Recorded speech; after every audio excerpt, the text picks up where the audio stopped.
Bien, je vais procéder à l'appel. Donc, Cathy Guyot, donc j'en ai là. Cathy Guyot est là. Bruno Pascal, Annick Chopard, Rodolphe Rubio, Laurence Emmanueli, Farouk Moussa, Elisabeth Michalski, Christian Somacal, Magali Nissar, Francine Chalmeton, Jackie Pascal, Daniel Salmeron, Christiane Espuche. Alors, Christiane Espuche est là. Qu'est-ce qu'on me dit comme procuration? J'ai une croix là. Elle a donné procuration, oui. Alors, mais la procuration, elle n'a pas rempli. Donc, Christiane Espuche donne procuration à Magali Nissar.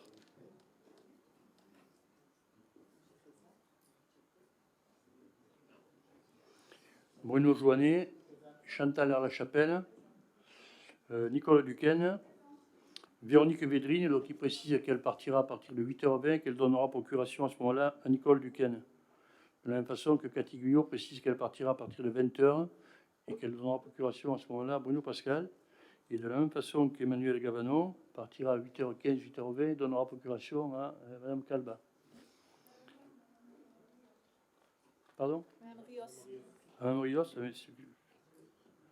excusez-moi, mais j'avais Mme Calba, là, donc je mettrai Mme Rios, pas de souci. Ensuite, Sophie Leroy est là, Frédéric Dumas, dont Mohamed Kouami m'a donné procuration, Renaud Napoléon, Alexandre Brignaca, présent, Benjamin Rouvière, Florinda Reis. Elle est là, Florinda, je ne l'ai pas vue. Non, je ne l'ai pas vue, pas de nouvelles. Donc, Florinda, pour l'instant, on m'est excusé. Jean-Louis Maisonnet, René Jiménez, Sandrine Rios. Pardon? Ah, pardon, excusez-moi. Je ne l'ai pas vu. Serge Garnier, Carole Calbin, donc Emmanuel Gabanon, on l'a dit, Jean-Pierre Guzaille et Agnès Auguste. Très bien. Voilà, je vous demande de vous lever pour l'hymne national.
Je vous remercie.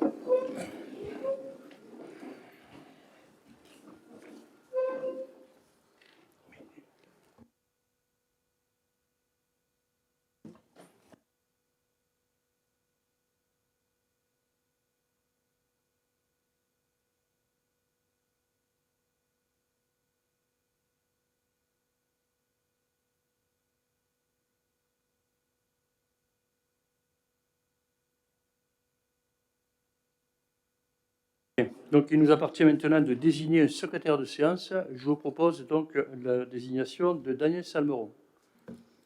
Y a-t-il des oppositions? Des abstentions? Unanimité. Je vous remercie. Et Daniel Salmeron sera chargé du compte-rendu de la séance. Je vous propose maintenant d'approuver. Oui, Monsieur Maisonnet. Vous pourriez, voilà. Voilà. Il y a un an, avec raison, vous vous félicitiez, votre majorité se félicitait d'avoir élu une conseillère régionale et un conseiller départemental. Aujourd'hui, l'opposition se félicite d'avoir élu un député pour la seconde circonscription. Très bien, voilà. Écoutez, vous avez remarqué, votre déclaration n'était pas conforme à notre règlement intérieur. Vous auriez dû me le demander, vous ne l'avez pas fait, mais je pense que j'ai eu l'élégance de vous la laisser faire compte tenu des circonstances. Voilà. Mais il nous faut maintenant, après avoir désigné un secrétaire de séance, approuver le procès-verbal du 16 mai. Sur ce procès-verbal, y a-t-il des observations, oppositions, abstentions, unanimité? Je vous remercie. Nous passons maintenant aux actualités. C'est ce moment où je fais un petit peu le point. Alors, l'actualité, eh bien, ça a été les élections. Vous venez d'y faire allusion. Moi, je ne commenterai pas les résultats. On sort d'un cycle électoral, présidentiel, législatif. Ce que je voudrais dire, par contre, c'est que ces élections doivent nous interroger, nous interrogent collectivement sur le taux de participation des Français, des Vauverdois pour ce qui nous concerne, mais des Français de manière générale, avec une baisse de la participation à chaque élection qui doit donc nous interpeller sur le fonctionnement de notre démocratie. Je voudrais, à l'inverse, dire que nous devons, et je le ferai à l'occasion du 14 juillet, de ce banquet républicain, nous devons remercier et féliciter les assesseurs qui ont permis que le scrutin ait lieu, parce que sans assesseurs, nous n'avons pas la possibilité d'assurer la régularité du scrutin dans de bonnes conditions. Et je pense que par les temps qui courent, il est sain de rappeler qu'il y a des gens qui ont cet engagement citoyen. Il y a ceux qui sont désignés par les candidats, et c'est bien que les candidats puissent en désigner. Il y a ceux également qui viennent de manière volontaire se proposer, puisqu'on a fait un appel, et je pense que ça valait le coup de leur tirer un petit coup de chapeau. Alors, on est en fin d'année. Bon, ça c'est l'ancien prof qui parle, hein, fin d'année scolaire, mais donc on est en fin d'année, on va dire, au niveau du travail, puisqu'on va être en vacances. On est sur cette période particulière, donc, où les fêtes se préparent, et on est content de pouvoir les préparer. Bon, je rappelle que nous les préparons dans un contexte qui est tout d'un coup anxiogène à nouveau, puisque donc on reparle de la Covid-19, qu'on reparle donc d'un variant, qu'on parle de plus en plus d'une 7e vague, et que donc on a évidemment cette inquiétude qu'on souhaite tous, parce que les Français et les Vauverdois nous ont témoigné à plusieurs reprises de leur volonté de reprendre donc goût à la vie sociale et de pouvoir se retrouver, se rencontrer. Donc certains d'entre vous déjà ont été touchés récemment par la Covid, et donc on est là dans l'espoir qu'on passera sans trop d'encombre cette vague. Alors ce soir, nous sommes dans les conditions qui sont conformes à la règle qui a été dictée par le gouvernement. On est à des distances qui sont compatibles avec les gestes barrières. Vous avez à votre disposition à l'entrée des masques pour ceux qui veulent se protéger avec un masque. Donc vous pouvez, hein, il y a des masques là-bas à l'entrée si vous le voulez, pour que l'on puisse donc pouvoir travailler dans de bonnes conditions. Voilà, j'espère, comme vous tous, que la Covid nous laissera tranquille, nous laissera passer l'été, même si on avait déjà imaginé que l'automne serait plus compliqué, mais qu'on puisse passer cette période dans de bonnes conditions. Alors, Vauvert vaut le détour, c'est quelque chose qu'on entend souvent, de plus en plus. C'est une ville qui est animée, c'est une ville qui bouge, et donc on va déjà commencer, puisque demain, donc, nous avons ce rendez-vous avec le Jazz à Vauvert, un festival qui est de plus en plus connu, reconnu, un lieu que nous mettons en valeur et en musique, qui est le Castellas. Un Castellas pour lequel donc, on a fait des vérifications qui étaient nécessaires et importantes concernant l'état des réservoirs, qui sont par ailleurs magnifiques, pour s'assurer que l'on pouvait donc recevoir la foule dans les conditions dans lesquelles nous l'attendons. Alors, je vais vous en parler parce que recevoir la foule dans de bonnes conditions, c'est assurer de bonnes conditions de sécurité de manifestation. C'est une de nos préoccupations. Moi, j'ai rencontré à plusieurs reprises les gendarmes, et on le fera encore dans les jours qui viennent à l'occasion des fêtes votives. Christian Somacal est mobilisé du matin au soir, à la fois sur le terrain et à la fois également, et même la nuit, oui, récemment. Et donc, on est très attentif à donc, cette sécurité qui doit être au cœur de nos préoccupations, à la fois donc, sur les lieux de fête, dans l'organisation de la fête, et également dans notre environnement quotidien. Bon, pour l'anecdote, vous savez l'ambiance est pourrie depuis un mois avec ces histoires de feux d'artifice. On n'arrive pas à mettre la main sur les gens. Alors, bon, moi, je veux bien que le maire se fait allumer, c'est de bonne guerre. Le maire ne fait rien, qu'est-ce qu'il fait? Pourquoi il n'entend pas? Il est sourd, il n'y voit rien. Voilà. Non, le maire, il y voit, il entend. En plus, il n'habite pas très loin, sauf que, écoutez, pour l'instant, on n'a pas réussi à attraper les personnes qui font des feux d'artifice. Voilà. On sait globalement, parce qu'il y a eu des silhouettes, il y a eu des choses qu'ils ne sont pas bien grands. D'ailleurs, quand quelqu'un m'allume en disant que ce sont mes électeurs, bon, il doit avoir des problèmes de vue, sûrement, parce que pas des électeurs, ils ne sont pas nains. On est là à courir après des gosses qui sont dans la provocation et que pour l'instant on n'arrive pas à trouver. Alors je le dis tranquillement, on a aujourd'hui mobilisé la police municipale, quand elle le peut, la police intercommunale, la gendarmerie nationale. Je vous le dis en plus, tant pis si c'est pauvre puis la gendarmerie nationale et quelquefois en patrouille en civil. On fait tout ce qu'on peut, des planques pour arriver à mettre la main dessus. Je voulais simplement dire, et je le publierai sur les réseaux sociaux, à l'attention des parents, puisqu'il s'agit d'enfants mineurs, que les parents sont responsables de leurs enfants et qu'aujourd'hui, détenir des feux d'artifice, puisqu'ils sont certainement achetés sur Internet, c'est 750 € d'amende lorsque l'on est pris, et tirer des feux d'artifice sans autorisation donnée par la réglementation, c'est 1500 €. Hein, voilà. Et ce sera appliqué.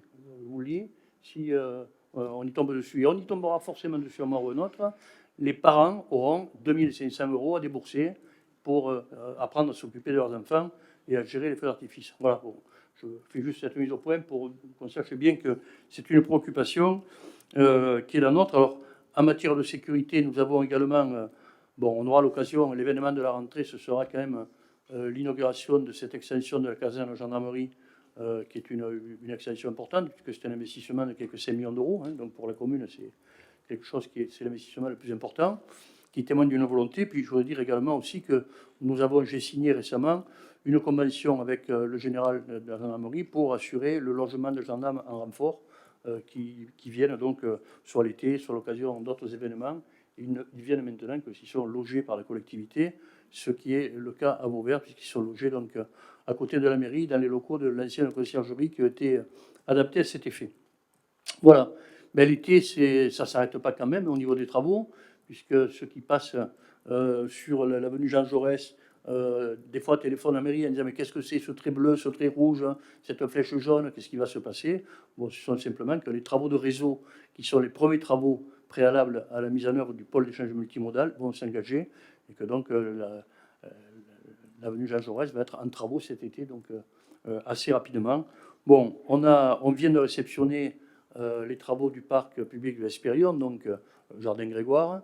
Alors on les a réceptionnés. Je veux saluer l'engagement initial de Laurence Emmanuel et poursuivi avec beaucoup d'abnégation par Annick Chopard sur ce chantier qui est un beau chantier, mais en disant que nous l'avons réceptionné, alors je le dis aussi avec des réserves. Hein.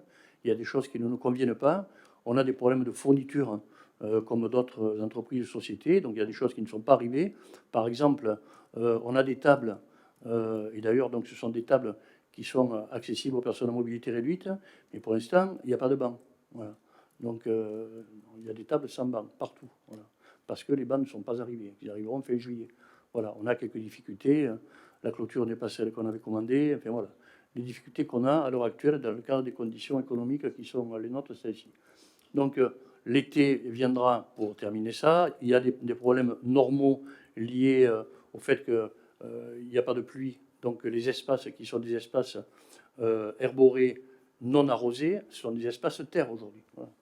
Tout simplement. Hein. Donc il faudra attendre des jours meilleurs pour qu'ils retrouvent donc une autre configuration. Mais le jardin Grégoire va prendre la place. Donc je pense qu'on pourra l'ouvrir au public après la fête et l'inaugurer fin septembre, début octobre, dans de bonnes conditions. Et je pense que les Beauverdois découvriront ou redécouvriront ce lieu qui est un lieu magnifique. On est ici donc au cœur du quartier des Costières, en plein dans Vauvert, avec la place qu'occupe la culture. L'action de la commune et de la communauté de communes a amené donc dans un premier temps l'école de musique, avec le succès que l'on connaît. Bon, on a maintenant ces fresques qui témoignent donc d'une volonté forte en matière d'accès à la culture. On aura l'événement de l'été, ce sera la fresque de Guillaume Bottasi, qui sera donc un événement qui a un caractère national pour ce qui concerne donc les bâtiments. Et puis, puisque c'est une actualité, il y a celle de la communauté de communes. Et je parlais de l'école de musique. Et bien, s'agissant de l'école de musique, nous sommes contents, et c'est une délibération qui a été votée à l'unanimité, que la communauté de communes, à l'occasion de la révision de ses tarifs, ait accédé à la demande de la mairie de Vauvert de faire en sorte que le quotient familial soit appliqué, pour que, malgré donc les difficultés que peuvent avoir les gens aujourd'hui dans le cadre de leur pouvoir d'achat, il puisse encore y avoir des enfants dont les parents ont des revenus faibles qui accèdent donc à l'école de musique. Voilà un petit peu, chers collègues, ce que je voulais détacher de cette actualité. Elle est très riche. On a eu les Feed Days, c'est un événement aussi national. Hein. On se rappelle que la dernière fois, on nous parlait de Saint-Étienne, de Lyon, etc. Donc, on les a vus une deuxième fois, c'est exceptionnel. C'est aussi peut-être donc la qualité de relation que nous avons avec la MGN, que je veux remercier, le mouvement mutualiste. Et ça a été un grand succès pour les enfants et les familles, une animation intéressante du centre-ville qui est venue donc s'ajouter aux autres manifestations, les fêtes des écoles et autres, pour la réception en mairie des enfants qui sont venus chercher une calculette FX 92 qui est demandée pour le collège, ceux qui avaient terminé le CM2. Et nous leur avons offert cette année, non pas un dictionnaire qui est maintenant un peu oublié, parce que Google l'a remplacé, mais nous leur avons offert un Bled, la nouvelle version du Bled. Et quand on dit Bled, voilà, ça veut dire quelque chose dans les têtes de ceux qui ont quelques années de plus.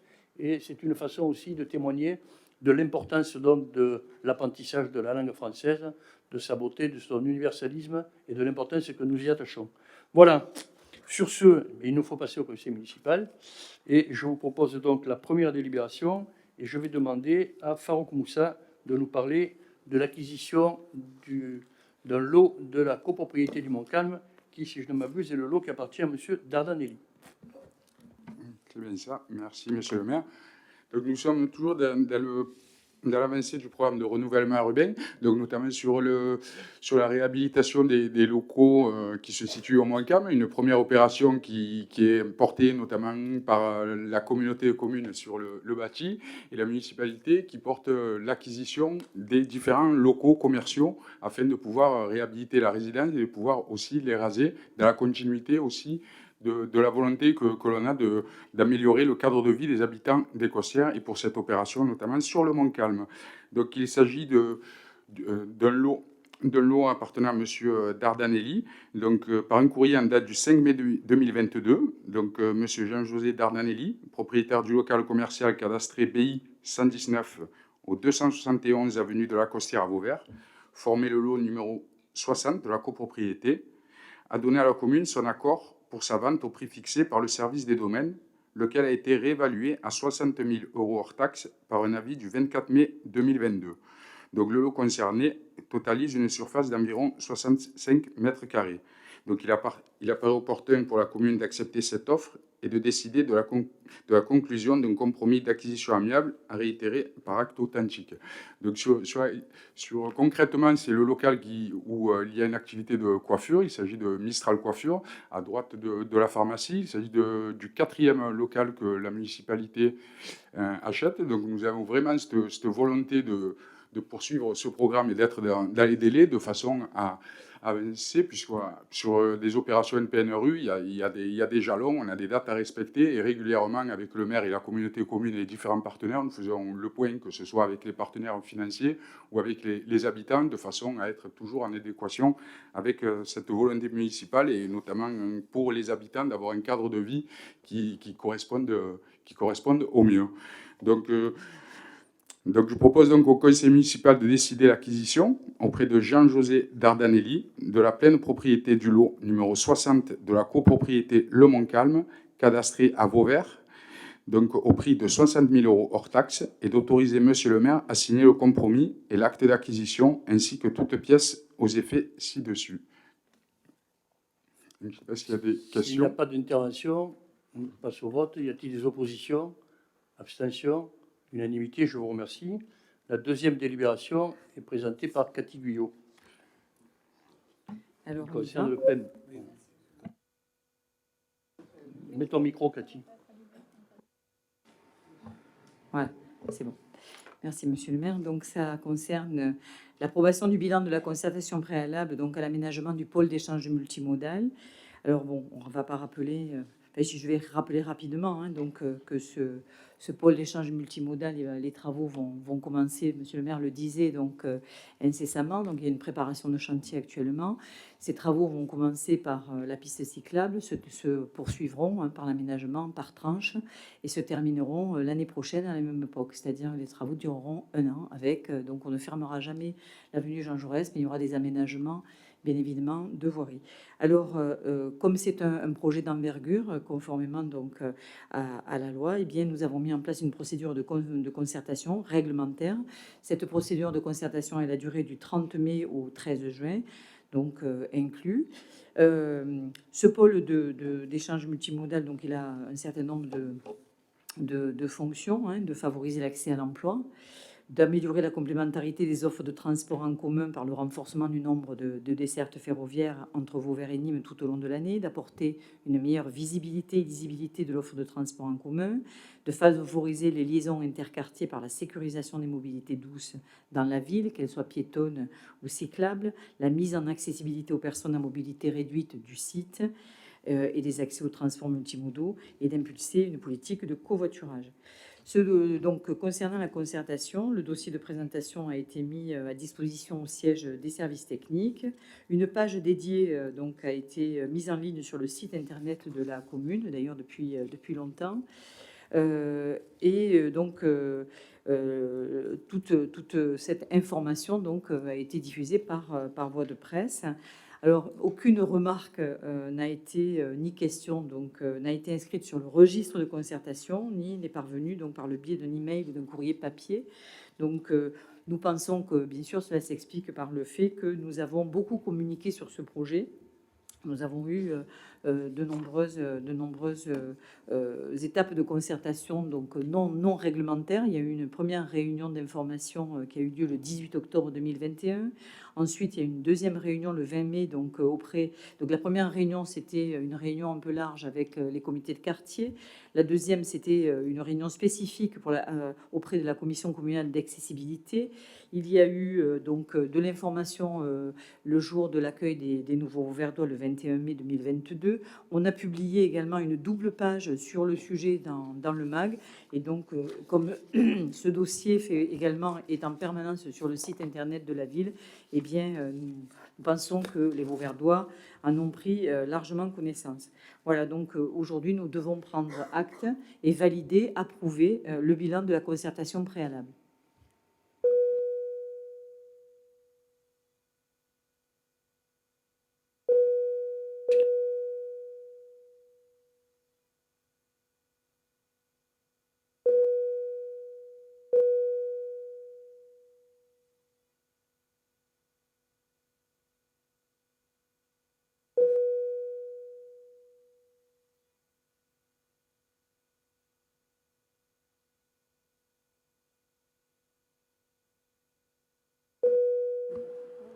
C'est bon. Allez. C'est pas le bon doigt, peut-être. Bien. En tout cas, donc, s'il n'y a pas d'intervention, je soumets cette délibération à votre approbation. Y a-t-il des oppositions, abstentions? Unanimité, je vous remercie. Nous continuons toujours donc, sur le pôle d'échange multimodal et c'est bien entendu toujours Cathy Guyot qui présente la délibération suivante.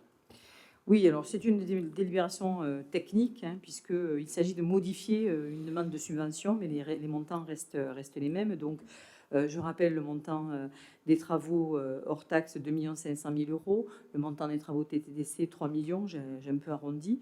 Nous avons un certain nombre de partenaires, bien évidemment, dont la région et l'État, le SMEG, etc., l'Europe, bien évidemment. Donc, concernant l'État, dans un premier temps, donc, on nous avait indiqué un montant de 321 000 € qui avait été réactualisé le 10 janvier 2022 pour un montant total de 513 280 €. Et on nous avait indiqué à l'époque qu'il s'agissait du fonds de la DETR. Et puis, donc, les services instructeurs de la préfecture nous ont récemment indiqué que, en fait, ce serait plus de la DETR, mais ce serait du FNADT, donc c'est notre fonds d'aménagement et de développement du territoire, et que, donc, compte tenu de la somme et puis du phasage du chantier, eh bien, la subvention serait versée en 2 temps, et donc il fallait la trancher et la couper en 2. Et donc, c'est ce que nous avons fait dans le nouveau plan de financement qui vous est proposé. Eh bien, au lieu de demander une subvention totale de 513 280 €, nous demandons pour 2022 250 205 € et pour 2023 263 073 €. Et vous avez donc le plan de financement qui qui est accolé, adossé pardon, à cette note de synthèse. Donc, il vous est demandé d'approuver ce nouveau plan de financement avec ces modifications.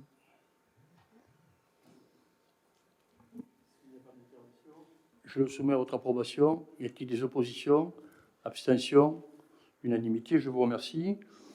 Et je demande maintenant à Daniel Salmeron de nous parler donc des acquisitions des vélos assistance électrique et des versements de primes. Merci, monsieur le maire. Donc, comme vous êtes au courant depuis quelque temps maintenant, en 2021, la commune a souhaité accorder une aide de 200 € aux habitants de la ville qui feront l'acquisition d'un vélo assistance électrique neuf. Lors de la séance du 27 mai 2021, le conseil municipal a approuvé le règlement de cette attribution de cette prime.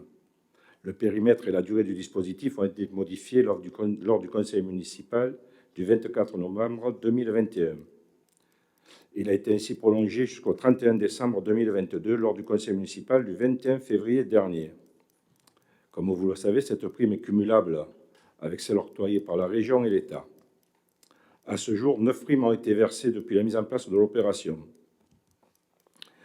Dernièrement, la commune a réceptionné plusieurs dossiers de demande d'aide. 6 nouveaux dossiers remplissent l'ensemble des conditions d'attribution de la prime. Il est donc soumis au vote le versement de 200 € à M. André Baille, Mme Claire Guyard,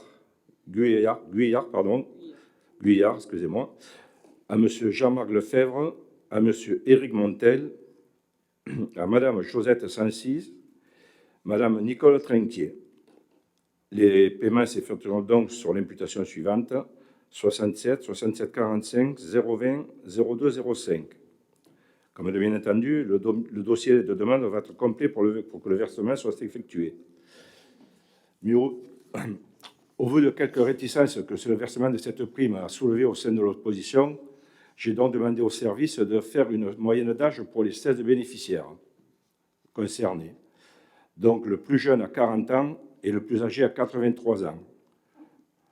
Ce qui nous fait une moyenne d'âge de 62 ans et 5 mois. Donc ça touche quand même une tranche de la population qui est relativement âgée. À 62 ans, on est jeune quand même, M. Salmeron, vous le savez. Ouais, c'est... Ouais. Réagir, Donc, je propose donc au conseil municipal d'allouer ces subventions exceptionnelles. Très bien, merci Daniel. S'il n'y a pas d'intervention, donc je le soumets à votre approbation. Est-il des oppositions? Bon, moi, s'il vous plaît, je voudrais intervenir. Moi, ce qui me choque dans cette prime de 200 €, c'est qu'on privilège aujourd'hui le vélo électrique qu'il faut quand même brancher, qui quand même use de l'électricité, donc consomme, et ceux qui achètent des vélos normaux n'ont droit à aucune prime. Ça marche pas bien. Il y a un petit décalage, je pense, je pense à ceux qui achètent des vélos qui ne sont pas électriques parce qu'ils sont moins chers. Parce que quand même, quand vous voyez le prix d'un vélo électrique, même avec 200 € que vous donnez, ça reste quand même les vélos très chers. Donc pourquoi privilégier le vélo électrique à des gens qui ont 40 ans et ne pas donner de l'argent à des gens qui achètent un vélo normal, qui ne consomment pas d'électricité, dans une époque où aujourd'hui on fait quand même attention à la dépense électrique, voilà, énergétique. Donc c'est... Madame Guyot va vous répondre. Pour le fonctionnement du micro, simplement, si vous n'y appuyez pas dessus, il fonctionne constamment. Voilà. Ça marche pas bien ce soir. Oui, je vous réponds, Madame Rios, parce que donc, nous avons pris cette option parce que nous souhaitons que le vélo électrique devienne une alternative dans Vauvert à la voiture. Et pour que cela devienne une alternative à la voiture dans une commune où on a quand même, c'est pas une commune plate, hein, on n'est pas au Roux-du-Rhône, on n'est pas à Aigues-Mortes, où tout le monde, il y a beaucoup de gens, y compris des personnes âgées qui circulent à vélo. Eh bien, pour encourager donc les gens à prendre le vélo, il faut souvent que les gens s'équipent d'un vélo électrique, c'est plus facile. Voilà.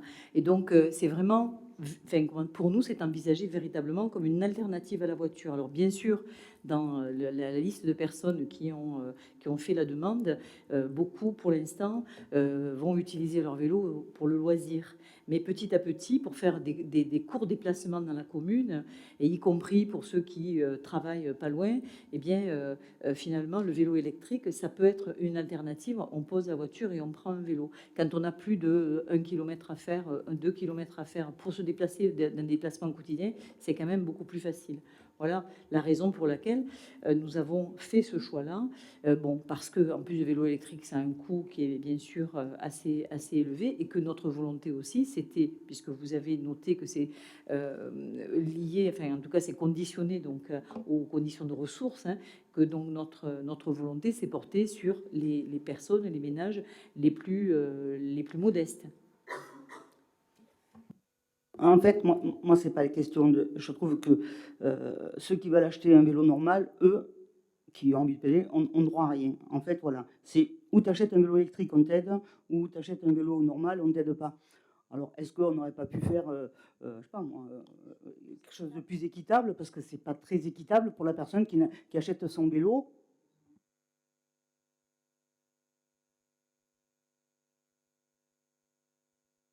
J'allais vous répondre, Madame Rios, que malheureusement, d'abord, on a fait un choix et que les finances de la commune ne sont pas extensibles. Et que, à un moment donné, si on veut que ce soit persuasif, hein, et que ça soit un véritable encouragement, il faut qu'on fasse des choix. Et bon, après, le coût d'un vélo électrique, puis le coût d'un vélo musculaire, on va dire, mais peut-être ça n'a rien à voir aussi. Enfin, bon, après, il y a tout.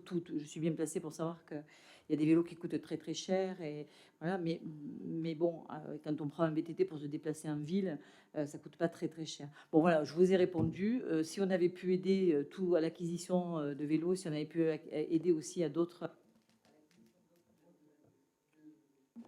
modes de déplacement, on l'aurait fait. Aujourd'hui, j'en profite, monsieur le maire, pour dire qu'à la région, je sors de l'assemblée plénière qui n'est pas terminée. Nous avons voté un ensemble de dispositifs, et notamment donc une aide de 5 000 € maximum pour l'acquisition d'une voiture électrique. Voilà, qui vient s'ajouter aux aides de l'État. Donc aussi pour aller vers une société où on va se déplacer de manière la plus décarbonée possible. Voilà, avec bon, toutes les préventions qu'on peut avoir sur tout ce qui est électrique, mais pour autant, aujourd'hui. Non, on aide ce mode de. On accompagne donc.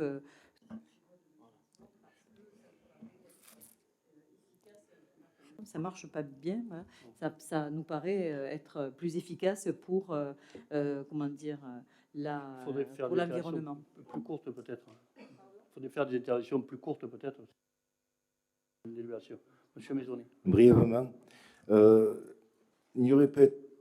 est-ce qu'on n'aurait pas pu revoir les conditions d'éligibilité, à savoir, certes attribuer 200 € pour l'acquisition d'un vélo électrique, hein, mais est-ce qu'on aurait, plutôt que de voir les conditions, simplement la situation financière des demandeurs, essayer plutôt de l'attribuer avec une limite d'âge, c'est-à-dire au-delà d'un certain âge, et pour les personnes en situation de handicap, par exemple, et non des personnes de 40 ans qui, même pour circuler dans Vauvert, sont tout à fait capables de rouler à vélo. Et à vélo, quelquefois, on peut avoir des vélos relativement bon marché, musculaires, comme vous dites. Moi, je pense que peut-être il aurait été judicieux de revoir les conditions d'éligibilité. Allez, on va. Alors, moi, simplement pour conclure là-dessus, ce débat, on l'a eu au départ, les conditions d'exigibilité, on en a parlé. Nous, on s'est alignés, on a voulu que ce ne soit pas simplement les plus défavorisés, puisqu'on est la tranche au-dessus, qui puissent donc bénéficier de cette aide. Je crois, moi, après tout ce qu'a dit Cathy Guyot, je le valide bien évidemment. Mais ce que je voudrais ajouter, par contre, c'est qu'il ne faut pas opposer le vélo électrique au vélo musculaire. On a, je crois, peut-être pour une voie verte qui permet d'aller de Vauvert à Galicien, qui est utilisée depuis des années par des gens qui marchent, par des gens qui font du vélo musculaire. Voilà, simplement, et on va à la mer en vélo. Et on a pu apprendre à une époque qu'il y avait un Français sur deux qui ne savait pas faire du vélo, et que si on veut qu'effectivement, dans l'avenir, il y ait davantage de déplacements en ville pour aller au travail ou autre en vélo, il faut d'abord apprendre à faire du vélo. Et que pour apprendre à faire du vélo, il faut des lieux sécurisés. Ce sera l'objet du plan vélo en ville, mais c'était la raison d'être des voies vertes. Faire des espaces sécurisés sur lesquels les gens peuvent apprendre à faire du vélo. Alors on se rend compte aujourd'hui, d'une part, qu'il y en a de plus en plus, et d'autre part, on se rend compte qu'avec le vélo électrique, bon, ceux d'entre vous, parce que j'en croise certains d'entre vous sur les voies vertes, se rendent compte que la moyenne d'âge a changé, et qu'il y a aujourd'hui des gens qui font un Vauvert-le-Grau-du-Roi en vélo électrique, qui ne le faisaient pas en vélo musculaire. Voilà. Et je crois qu'on permet à une tranche d'âge qui est pas encore suffisamment âgée ou en difficulté d'autonomie pour ne pas prendre le vélo. Et je pense que c'est quand même une bonne chose que d'avoir des gens, un groupe qui circulent et qui profitent des moments que l'on peut profiter chez nous. Voilà, donc c'est complémentaire tout ça. On vient ajouter une mesure à d'autres mesures qui permettent aujourd'hui d'envisager de se déplacer différemment. Mais c'est le cas dans l'aménagement de la voirie en ville chaque fois qu'on fait un projet, et c'est le cas des réflexions que nous avons aujourd'hui. Je recevais ce matin des étudiants, enfin les profs, des étudiants en master de l'université Paul Valéry à Montpellier, avec qui on va faire un travail sur la mobilité dans Vauvert de septembre à février. Donc voilà, on est sur cet ensemble de décisions, et ce qui a été décidé là donc, est une bonne chose pour les Auverdois. Voilà, s'il n'y a pas d'autres interventions, je le soumets à votre approbation. Y a-t-il des oppositions? Abstention, opposition? Voilà, donc 8 abstentions, 9, 8, oui, 4, 8 abstentions, voilà. Donc à la majorité. On passe maintenant donc à une vente d'une maison communale à Galicia, la maison Borelli, et c'est Annick Chopard qui rapporte. Merci, monsieur le maire. Donc, en fait, oui, la commune est propriétaire de la parcelle CY81, donc située en plein centre de Galician depuis 2011. Cette acquisition avait permis à la fois de réaliser un parking et aménager une place publique. La construction anciennement destinée donc à l'habitation demeure aujourd'hui très vétuste, et donc il y avait une volonté communale de pouvoir s'en séparer. On a eu une estimation des domaines à hauteur de 55 000 €, et donc on a procédé à une publicité pour sa mise en vente avec des offres sous pli cacheté. Et suite donc à 5 visites, nous avons eu 3 offres écrites. Donc les montants qui ont été découverts à l'ouverture de ces plis sont de 3 ordres, 65 200 €, 75 000 et la dernière offre de 98 000. Donc chacune avait des projets différents, soit d'habitation ou soit une offre de service. Il nous a semblé que la meilleure offre, la mieux disante, était celle donc de Thierry Félix, qui était donc pour un montant de 98 000 €, avec une offre d'activité de service à la fois de déplacement au sein du hameau par rapport à une activité qui pouvait se déplacer au sein de cette maison, et à la fois une nouvelle activité qui pouvait retrouver des locaux sur le local qu'il avait aujourd'hui à quelques mètres de la maison. Voilà, donc je vous propose cette acquisition. Oui. Monsieur Jiménez. Oui, Madame Chopard, est-ce qu'on peut connaître le prix de l'acquisition en 2015 que la commune avait faite? Alors, donc en 2011, c'était 823 mètres carrés au niveau de la place, plus les 70 mètres carrés de la maison dont on parle. Et le total, donc la commune l'avait acheté pour 170 000 €. Et nous restons propriétaires de l'ensemble de la place, on ne vend que la maison. Voilà.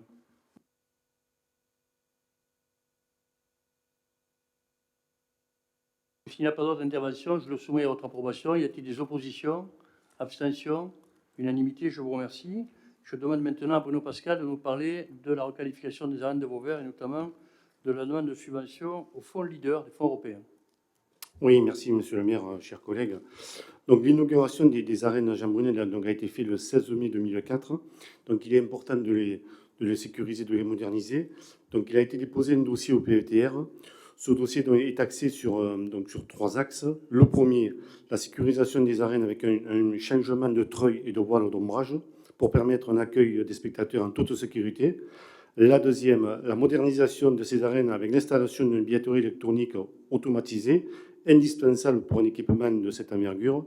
Et le troisième axe, c'est la réalisation de fresques artistiques autour de la culture camarguaise. Un projet de pochoir avec raseteurs, manadiers, grandes figures de la bovine et taureaux emblématiques. Ces fresques permettront de mettre en relief les arènes et les valeurs traditionnelles, sportives, culturelles de Vauvert. Une fiche d'action du programme européen leader Pays Vidour le Camargue permet le financement. La requalification des arènes, il s'agit de la fiche numéro 5. Il est proposé au conseil municipal de solliciter la GAL Vidour le Camargue pour l'attribution de financement leader selon les éléments financiers ci-dessous. Donc le coût, les dépenses, vous avez les ombrières et les treuils pour une valeur de 27 721 €. La billetterie informatisée avec ordinateur, logiciel, imprimante, etc. pour 14 956 €. Et bien sûr, les fresques. Alors les fresques, il y en a 16, plus les 2 grandes fresques sur les grands pieds des arches à l'entrée des arènes, pour une valeur de 17 930 €. Donc le total, c'est 60 607 €. Voilà.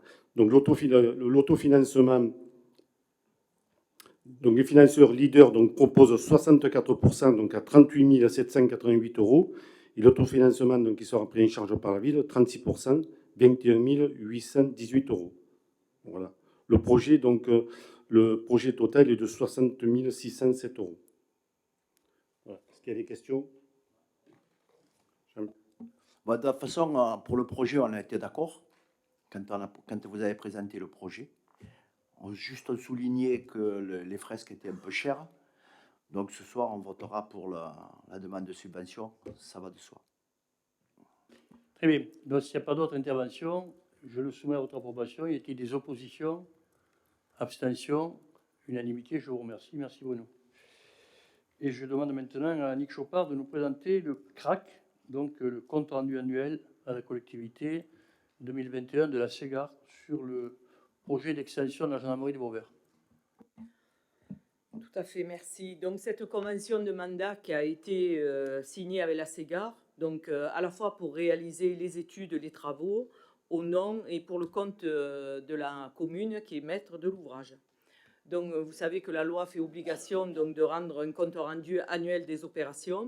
Et donc vous avez la réalisation financière sous les yeux pour l'année 2021, où on a des dépenses sur des travaux à hauteur de 2 525 665, des honoraires pour 115 259, la rémunération pour 48 369, des frais divers 29 589, des frais financiers pour 10 €, ce qui fait un montant total de dépenses de 2 718 894,30 €. Et en recettes, c'est les avances qui ont été versées pour 3 650 506,96 €. Et bien sûr, la différence entre les deux, c'est le détail d'opération qu'on aura dans le futur CRAC, c'est-à-dire l'année suivante, en 2022. Voilà. Donc, c'est simplement une prise d'acte. C'est comme tous les CRAC, c'est un point à un moment donné, c'est le point 2021, on arrive à la fin de ce chantier. Et donc, on est là aussi sur... Je veux souligner l'abnégation d'Annick, qui est légendaire maintenant, parce qu'il faut, pour finir ce chantier, c'est compliqué, quand on lève des réserves, d'arriver à ce que les entreprises fassent le travail correctement jusqu'au bout. Voilà, et donc on est là au bout du bout avec les gendarmes. Voilà. Ils y habitent déjà, d'ailleurs. Voilà. Très bien. S'il n'y a pas d'intervention, je le soumets à votre approbation. Oui. 30 000 € Excusez-moi, M. Jiménez, je ne vous avais pas vu. Voilà. Vous m'entendez là? Vous m'entendez, non? Vous m'entendez? Parlez dans le micro, oui. Dites-moi, monsieur le maire, je ne sais pas cet investissement, je ne sais pas s'il est rentable, je m'interroge. Concernant les haut-parleurs et la caméra, là, cette fameuse caméra. Simplement, je pose une question simple. Quand on parle de frais divers, 30 000 €, c'est quoi? Parce qu'on peut y mettre n'importe quoi dedans. Ce n'est pas une petite somme.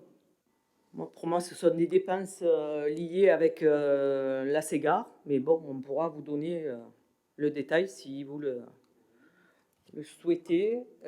Monsieur vous avez Jiménez, on ne reçu va pas le- vous laisser dans le doute parce que je ne Non. voudrais pas que vous soyez troublé. Non, on l'a pas. Surtout que vous avez commencé On l'a votre intervention en étant troublé sur la nature d'investissement. On l'a pas. Donc, je propose donc, et je demande à ma directrice générale des services de vous faire une réponse par écrit pour vous donner la liste des frais divers qui sont contenus dans le CRAC. Quant à savoir si c'est un investissement qui est rentable, eh bien, écoutez, je voudrais simplement vous rappeler un peu l'historique de ce casernement. À un moment donné, les conditions dans lesquelles une équipe municipale a acquis le terrain. C'est pas ce qu'il a dit. Il parlait Non, de mais l'investissement des on dit micros. s'il est rentable, Ah. cet investissement. Non, Oui. il parlait des micros. Je dis simplement que j'ai Ah, un pardon. problème avec votre- Excusez-moi, J'ai un excusez-moi, problème c'est mal avec- compris. à- Parce que avec sur la votre gendarmerie, téléphonie vous savez à quel point, quand même, c'est une opération qui est intéressante à tout point de vue pour la commune. Voilà. Monsieur le Mais là-dessus, on est d'accord. Alors cet équipement, il faut peut-être que les élus que nous sommes, M. Jiménez, qui n'avons pas été habitués à un équipement moderne, nous prenions l'habitude. Cet équipement, il n'a rien d'extraordinaire, en ce sens que quand vous avez la communauté de communes, vous en avez un identique, vous en avez dans beaucoup d'autres collectivités.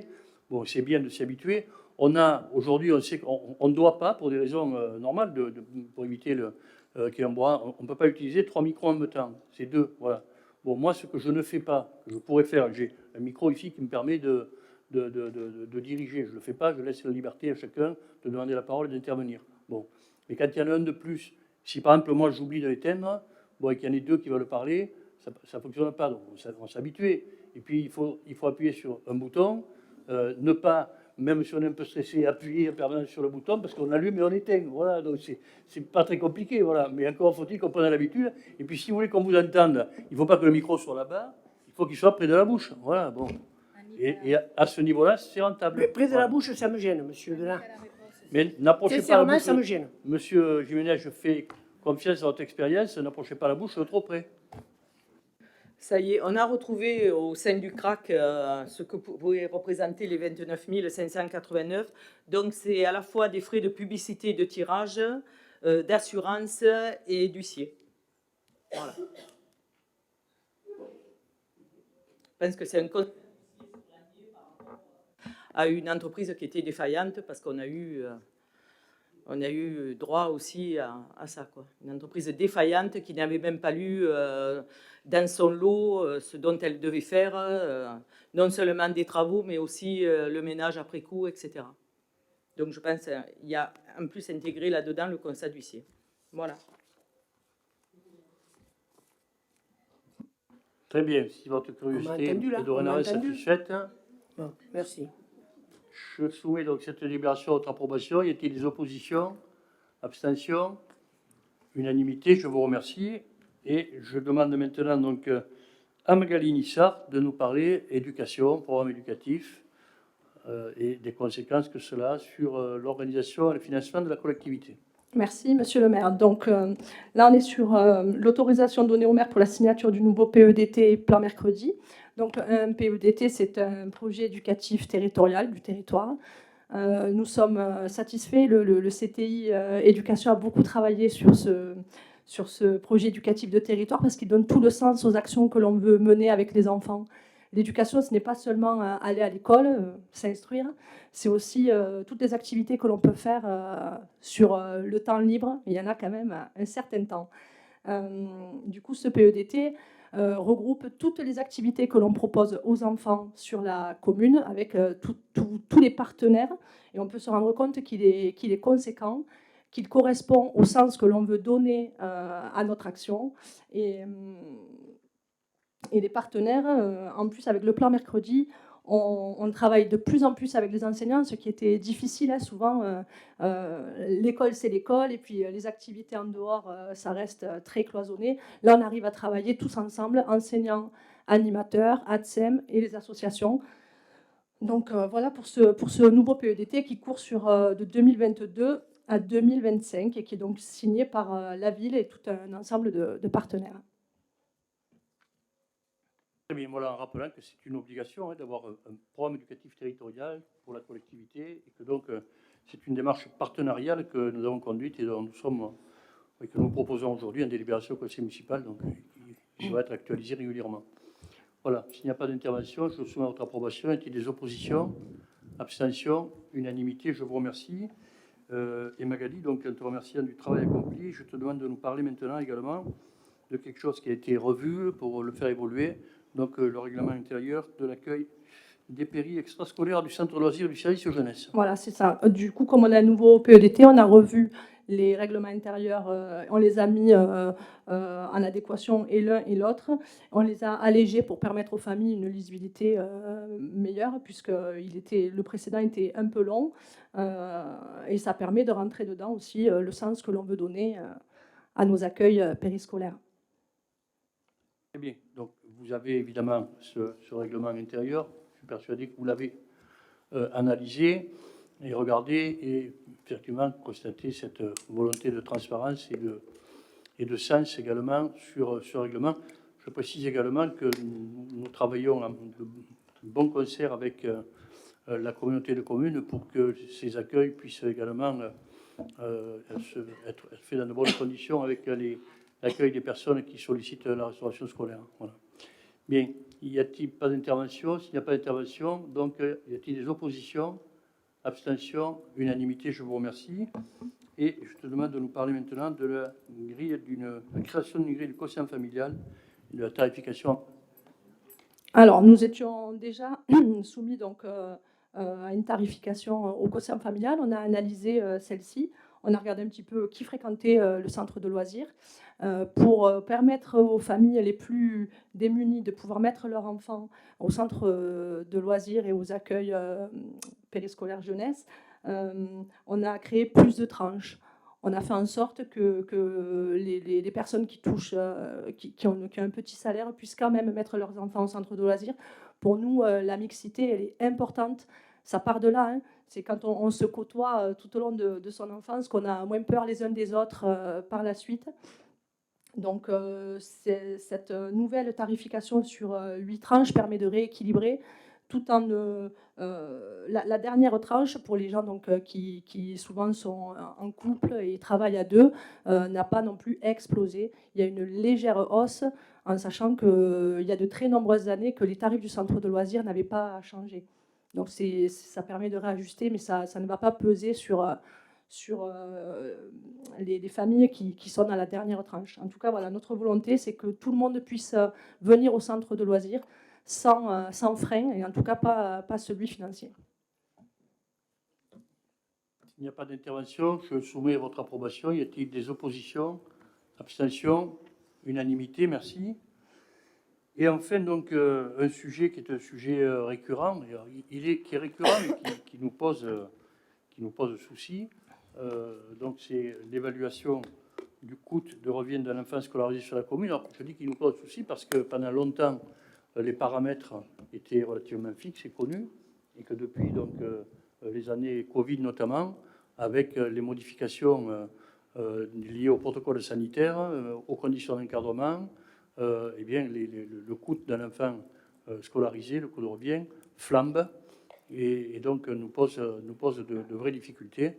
Voilà, je rappelle qu'à une certaine époque, on a pu, et on a fait volontairement, puisqu'il s'agit de la référence du montant de subvention avec l'école privée sous contrat, on a pu donc, au-delà de nos obligations, financer donc donner une part concernant les enfants scolarisés en école maternelle dans l'école privée, alors qu'on n'était pas obligé de le faire. Bon, maintenant, la loi, par contre, nous y oblige, mais donc, on n'a plus ces libertés que l'on avait.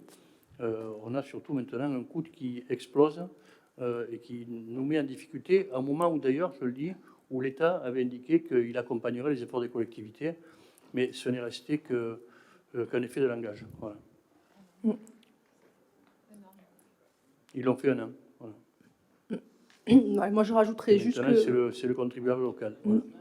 Donc, calculer le prix de revient d'un enfant est une obligation. En fait, ça nous sert aussi à déterminer le tarif quand un enfant de l'extérieur est scolarisé sur notre commune.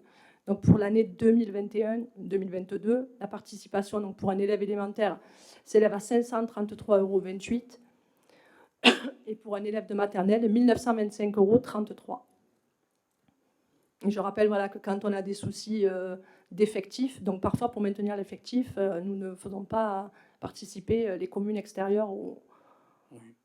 La règle, c'est que quand un enfant d'une commune extérieure est scolarisé voilà, ça arrive des fois avec les problèmes de rupture conjugale, de rupture familiale, que les familles souhaitent changer l'enfant de truc. Bon, la règle, c'est quand même de solliciter de la part de la collectivité concernée la participation financière. Voilà. On ne le fait pas, notamment s'agissant de l'école de Montcalm, parce qu'il y a, d'un point de vue structurel, menace sur l'école de Montcalm en termes d'effectifs. Et donc là, on permet que des enfants qui pourraient être scolarisés à Saint-Laurent-des-Gouzes, à Aigues-Mortes, etc., selon là où se trouve le MAS, puissent venir être scolarisés à Montcalm sans payer de frais supplémentaires. Ça nous permet de maintenir une école à classe unique. Y a-t-il des interventions? Non. En l'absence d'intervention, y a-t-il des oppositions? Abstention? Unanimité? Je vous remercie. Et enfin, je demande à Magali Nissard de nous parler de la convention de délégation de compétences d'organisation de services de transport scolaire entre la région Occitanie et la commune de Vauvert. Oui, donc c'est une délibération qu'on passe chaque année. Donc là, là, c'est pour la reconduire pour un an à partir du 1er septembre 2022.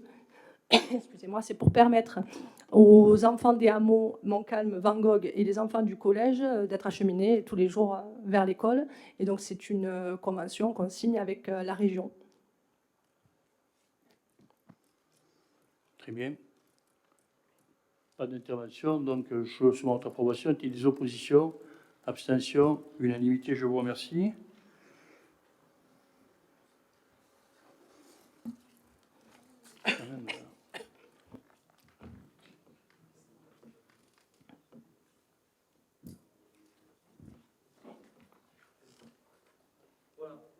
Donc là, je présente donc. Ah non, il y a encore une délibération présentée par Magali. Après. Hein, voilà. Bien, donc tu nous parles du dispositif Papi-Mamie. Voilà, c'est pour fixer l'indemnité de vacation à compter du 1er septembre 2022 à hauteur de 5,43 € pour les papiers mamies qui assurent la sécurité des enfants devant les écoles. Et cette délibération permet aussi de décider que le montant de cette indemnité, qui reste forfaitaire et versé proportionnellement au nombre d'interventions réellement effectuées, sera automatiquement revalorisé aux mêmes dates et selon le même pourcentage que le salaire minimum de croissance. Voilà, ceci pour éviter une redondance dans les délibérations. Bien, donc sur le dispositif Papi-Mamie, prévention école, pas d'intervention. Y a-t-il des oppositions? Abstention? Unanimité? Je vous remercie. Donc, en l'absence de mon autre ami qui a dû nous quitter au début, vous l'avez vu, de la séance, donc je vous propose maintenant donc, une délibération qui prend en compte l'offre de concours de l'association de tennis club auverdois pour l'amélioration donc, de l'éclairage des cours de tennis municipaux. Alors bon, le club de tennis a une démarche que je veux rappeler qui est particulièrement intéressante, puisque donc c'est un club très dynamique, très ouvert sur les jeunes, sur la formation, très axé sur l'idée également de mixité sociale, donc de la participation des familles au tennis, et qui contribue, donc qui souhaite là contribuer à l'amélioration de la situation au tennis. On a réalisé, c'était la fin du précédent mandat, 2 cours de tennis supplémentaires, mais le tennis a réalisé à ses frais, donc la remise en état des anciens cours au niveau du revêtement, et il nous propose maintenant d'accélérer la rénovation des cours de tennis en finançant le passage en LED de l'éclairage des cours, ce qui rendra l'éclairage plus intéressant et moins coûteux pour la collectivité. Voilà, donc ça se fait d'un point de vue réglementaire sur la base d'une offre de concours qui correspond donc au montant, au coût de 14 130 €, la commune, elle, assurant le financement de la TVA. Voilà, s'il n'y a pas d'intervention, donc en remerciant le tennis club vauverdois, donc je vous propose donc d'adopter cette délibération. Y a-t-il des oppositions? Abstentions? Unanimité? Je vous remercie. Et je demande maintenant à Rodolphe Rubio de nous parler des modalités d'application de la taxe locale sur la publicité extérieure pour 2023, sachant que donc ce type de délibération sera une délibération annuelle, compte tenu du fait que les tarifs seront fixés sur la base d'un index qui évolue annuellement et pour lequel il nous faut chaque année délibérer. Merci, monsieur le maire. Donc, après un inventaire exhaustif de l'ensemble des supports publicitaires en 2021, où nous encaissions à cette époque-là à peu près 5 000 euros de recettes sur l'ensemble des recettes publicitaires. Nous allons appliquer à partir de 2023, puisqu'il faut délibérer à partir du 1er juillet 2022 pour une application en 2023, le prix de la surface publicitaire. Donc c'est légiféré, c'est une loi, donc c'est les députés qui votent cette loi. Il y aura une augmentation globalement, puisque c'est un tarif national, de 50 centimes d'euros par mètre carré de surface publicitaire. Sachant que depuis qu'il y a eu l'inventaire en 2021, à la fin de cette année, nous avons supprimé plus de 500 mètres carrés de publicité sur l'ensemble de la commune. Donc nous avons grandement réduit la pollution visuelle au niveau de cette commune. Et ensuite, nous pouvons nous attendre en 2023 à une recette d'à peu près 60 000 euros pour l'ensemble des dispositifs publicitaires, des enseignes et préenseignes. Voilà. Donc, un système qui se met en place, qui fonctionne de mieux en mieux, une volonté de la commune qui est de plus en plus comprise, une pollution visuelle qui diminue, qui disparaît, et donc des choses qui se font d'une manière tout à fait... Mais quand on rencontre des gens, d'ailleurs, ils nous disent oui. On y a échappé pendant longtemps, c'est bien, mais ailleurs, il y a longtemps qu'on la paye. Voilà. Donc, en l'absence d'intervention, y a-t-il des oppositions? Abstentions? Donc 8 abstentions et à la majorité. Je vous propose maintenant d'écouter Annick Chopard nous parler du règlement intérieur des marchés passés en procédure adaptée. Merci. Donc, le Code de la commande publique nous permet, depuis déjà plusieurs années, de pouvoir intégrer dans un règlement intérieur nos prescriptions, tout au moins comment on voit la commande publique et comment on l'organise. Donc, ce règlement a été fait pour définir les besoins, autant en publicité qu'en mise en concurrence et d'attribution. Donc, nous, on a défini pour des marchés publics inférieurs à 40 000 euros une procédure allégée avec une négociation possible de gré à gré avec les entreprises ou alors avoir plusieurs devis qui déterminent le choix de la mieux-disante. Entre 40 000 euros et 215 000 euros, là, on met en concurrence avec avis publicitaire. Et supérieur à 215 000 euros, on associe donc, et on va associer un représentant de l'opposition, alors que ce n'est pas, que la loi ne nous oblige pas, et que pour les marchés, la loi le préconise et l'oblige quand ils sont supérieurs à 5,3 millions de montant de travaux. Voilà. Bien sûr, il y a une prise en compte concernant nos marchés de travaux pour les considérations environnementales et aussi des objectifs d'heures d'insertion professionnelle parce que ça nous semble très important. Voilà. Eh bien, je voudrais simplement dire, là aussi, mais là je veux le dire à l'adresse de l'opposition, que compte tenu de certaines remarques que j'avais perçues à l'occasion de l'attribution du marché de l'eau il y a quelque temps, et bon, qui m'avait interpellé parce que les membres de l'opposition avaient participé aux travaux de la commission, et puis vous aviez fait remarquer qu'au moment où on était rentré dans la phase dite de négociation, l'opposition n'avait pas pu y participer, et donc ce qui pouvait laisser subsister un doute éventuel, vous n'avez pas insisté dessus d'ailleurs, je dois vous le reconnaître. Mais il n'y avait aucune raison qu'il y ait un doute, d'une part, parce qu'à l'époque, c'était le règlement qui s'imposait à nous, et si on avait fait différemment, la décision prise aurait pu être cassée, simplement par un concurrent qui aurait justifié de casser la procédure. Donc j'ai souhaité que nous puissions modifier, donc, dans le cadre de la loi, ce qui pouvait l'être, et donc associer l'opposition jusqu'au bout des délibérations. Voilà. Donc dorénavant, vous aurez la possibilité d'assister jusqu'au bout aux procédures de marché. Voilà. Bien, s'il n'y a pas d'intervention, y a-t-il des oppositions? Abstention unanimité. Je vous remercie.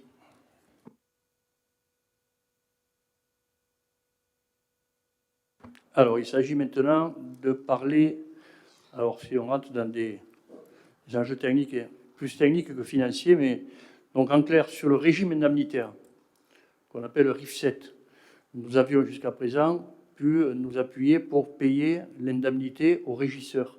Alors, les régisseurs, ce sont les personnels qui ont à faire des encaissements sous la mise en place de certains services, hein, le placier du marché, les guichets à la piscine, enfin, voilà, il y a, la crèche, la médiathèque, enfin voilà. Donc ces régisseurs perçoivent, compte tenu donc, de leurs responsabilités, et perçoivent en fonction des montants qui sont autorisés à manipuler, une indemnité de régie. Cette indemnité de régie, elle était payée dans le régime indemnitaire de manière générale. Bon, il nous a été rappelé par les précisions de texte qu'on ne pouvait pas l'intégrer dans le RIF7, mais qu'il fallait donc l'intégrer dans l'IFCE, c'est-à-dire l'indemnité forfaitaire de suggestion, au titre d'une IFCE régie. Donc c'est ce qu'on vous propose.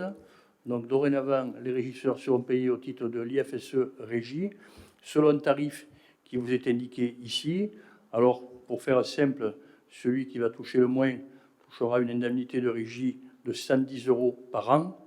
Celui qui va toucher le plus touchera une indemnité pourrait toucher une indemnité IFSE régie par an de 870 €. Voilà. Y a-t-il des interventions? S'il n'y a pas d'intervention, je le soumets à votre approbation. Y a-t-il des oppositions? Abstentions? Unanimité? Je vous remercie. Il s'agit ensuite de la prise en charge des frais de déplacement professionnels. Alors, sur la prise en charge des frais de déplacement professionnels, donc, qui est actualisée en fonction des taux qui sont les taux qui nous sont également communiqués dans le cadre des lois de finances. Il y a donc une définition des fonctions dites itinérantes, donc savoir quels personnels ont le droit donc d'utiliser leur véhicule personnel pour les besoins du service. Lorsqu'ils utilisent leur véhicule personnel pour les besoins du service, une indemnité forfaitaire leur est versée annuellement afin de rembourser les frais de déplacement professionnels. Donc ces indemnités forfaitaires, les indemnités kilométriques ont été révisées. Bon, c'est le cas, vous savez, régulièrement quand on remplit les déclarations fiscales, également pour ceux qui sont aux frais réels, etc. Donc il nous faut prendre en compte ces nouveaux taux. L'arrêté ministériel fixe également les taux de remboursement des frais de repas ainsi que de l'hébergement. Alors vous en avez tout le détail. Si on veut aller sur les frais de repas et d'hébergement, par exemple, il vous indiquait que l'arrêté prévoit une indemnité de 17,50 € par repas et un taux de remboursement des frais d'hébergement de 70 € par nuit. On nous dit que ces taux sont modulables par l'Assemblée délibérante, soit pour appliquer une minoration, soit pour exceptionnellement majorer cette indemnité. Donc nous, on vous propose donc d'appliquer les taux qui sont prévus par les textes, 17,50 € pour un repas, 70 € pour les frais d'hébergement, et de ne pas verser une indemnité de repas ou d'hébergement lorsque l'agent est nourri ou logé gratuitement, voilà, ce qui peut être le cas dans certaines situations. Et vous avez le taux de remboursement des indemnités kilométriques sur le tableau, en fonction des véhicules. Enfin, c'est comme vous le trouvez sur vos feuilles d'impôt. Voilà, donc on actualise les taux. S'il n'y a pas d'intervention, je le soumets à votre approbation. Y a-t-il des oppositions? Abstentions? Unanimité? Je vous remercie. On passe maintenant à une demande de remboursement individuel de frais de formation professionnelle. Vous savez que donc nos agents ont le droit à des formations. On incite un certain nombre d'entre eux d'ailleurs à le faire. Donc il s'agit là de frais de formation qui ont été engagés par un responsable donc, du service jeunesse, M. Arnaud Renac. Il a suivi une formation et il a engagé l'ensemble des frais pédagogiques, soit 6 250 €. Et donc la collectivité prend en charge dans le cadre du compte personnel de formation de M. Arnaud Renac à hauteur de 150 heures, l'équivalent à 2 250 € et a positionné l'agent en congé pour formation professionnelle sur le reste de la formation. Voilà. Donc on est là dans quelque chose d'assez classique. S'il n'y a pas d'intervention, je le soumets à votre approbation. Il y a des oppositions, abstentions, unanimité, je vous remercie. On passe maintenant à la modification du tableau des effectifs statutaires. Alors nous sommes à l'heure actuelle engagés dans une démarche donc, de GPEC, de gestion prévisionnelle des effectifs et des compétences, en rappelant que la première, donc, qui est une obligation, était donc basée sur les années 2017-2020, dont nous avons engagé, après les années Covid, un travail qui est conduit aujourd'hui par un bureau d'études qui devrait nous amener donc à valider une nouvelle GPEC, c'est une nouvelle organisation des services municipaux, en fait, qui risque d'être d'ailleurs très différente de l'organisation des services actuels. Je rappelle simplement pour mémoire que l'organisation des services qui est en place, que nous avions validée en 2017, c'était une organisation qui était basée avec 58 agents supplémentaires. Puisqu'à l'époque, on avait encore des contrats, on avait 58 agents supplémentaires quand l'organisation des services a été passée en 2017. Donc là, il va s'agir de modifier cette organisation. Et pour cela, donc, il y a un certain nombre de mesures transitoires à prendre. On va le voir sur des effectifs statutaires ou contractuels. La première modification, cela n'est pas directement lié à la GPEC, mais simplement un départ à la retraite. La responsable, donc, la directrice des moyens généraux, donc, qui s'occupait de la DRH et des finances, donc de la collectivité, est partie à la retraite. Donc, partie à la retraite, nous devons la remplacer. Le choix de son remplacement est fait.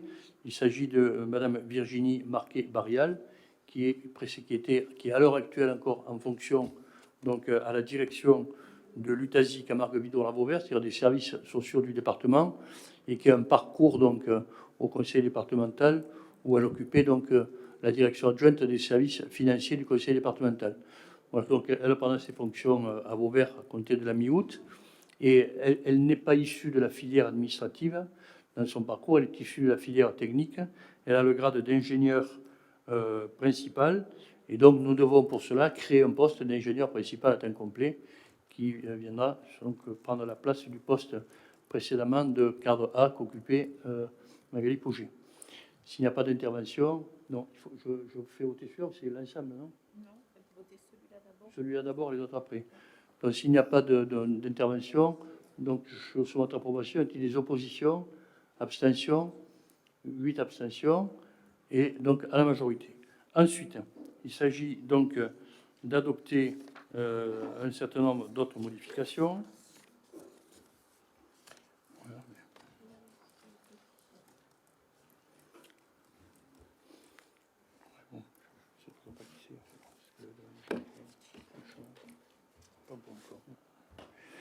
Bien.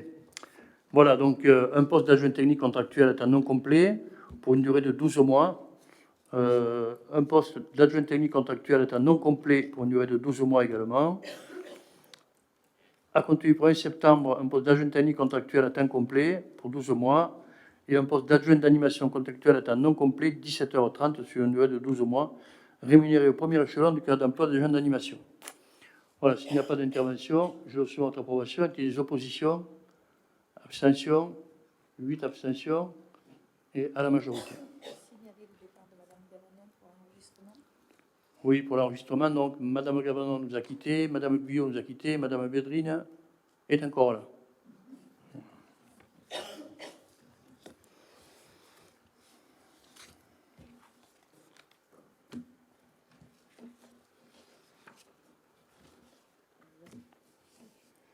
Voilà, il s'agit maintenant donc de passer au chapitre finances et de demander donc à Annick Chopard de nous présenter la décision modificative numéro 1 qui concerne le budget principal.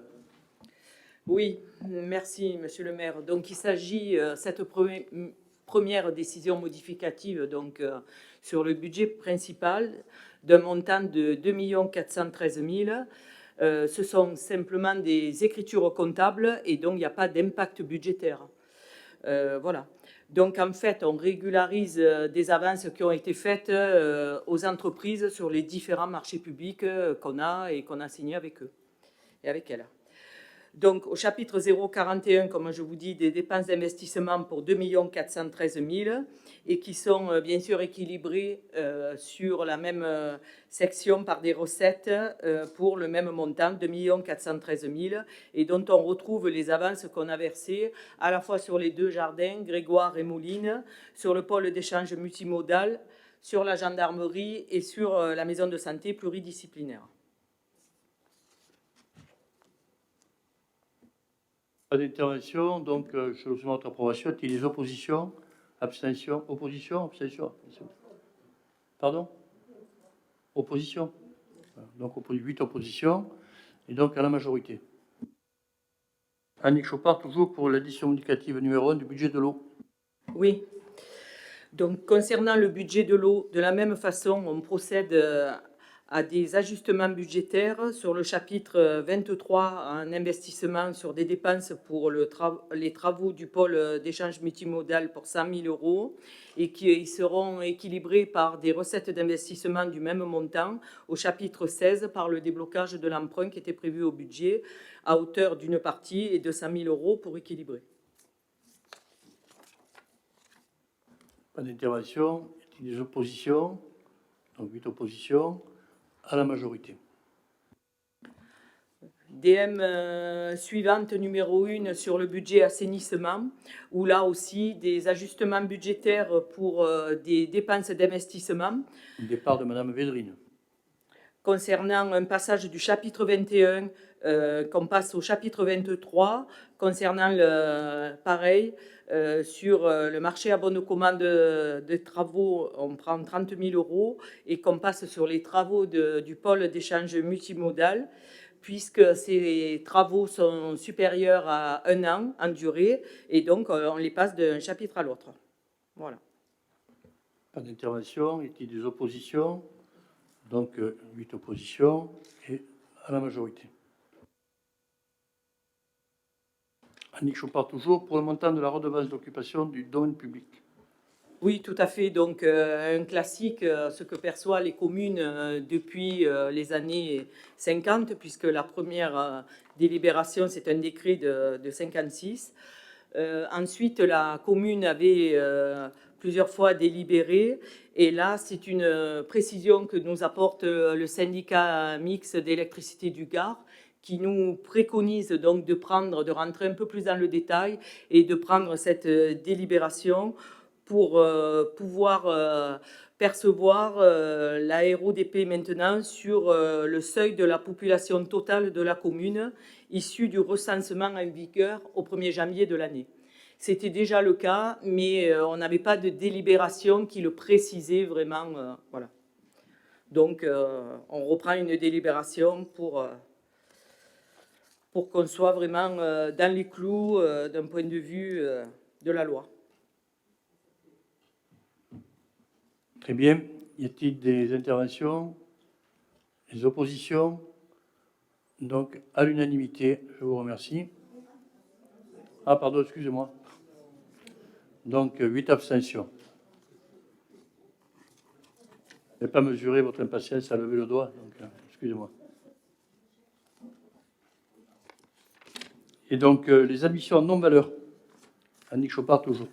Oui, donc à la demande du trésorier, du comptable de la commune, quand les créances comme ça sont irrécouvrables depuis plusieurs années, donc à sa demande, il nous demande de prendre une délibération et c'est vrai que bon, on en a un certain nombre parce qu'on s'est toujours refusé à les prendre puisque ça après ça bloque un petit peu la procédure, ou tout au moins, bon, après, c'est sûr que c'est une créance qui reste en l'état, mais là, c'est souvent sur des droits de place, sur des liquidations d'un point de vue entreprise.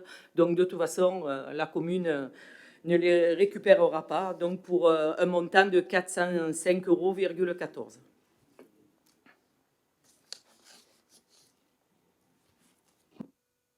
Très bien.